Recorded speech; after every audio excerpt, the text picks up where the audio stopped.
لا حول ولا قوة.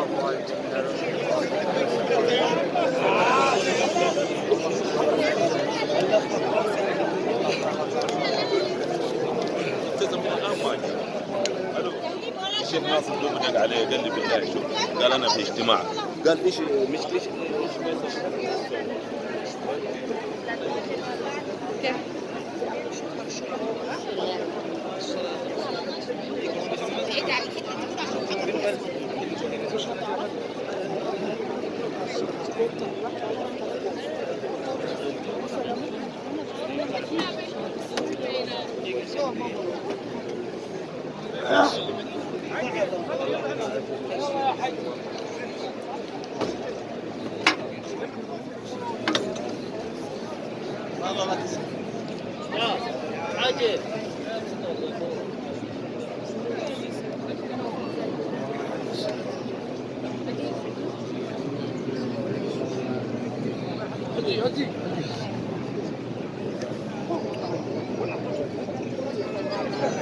يعني قالوا انت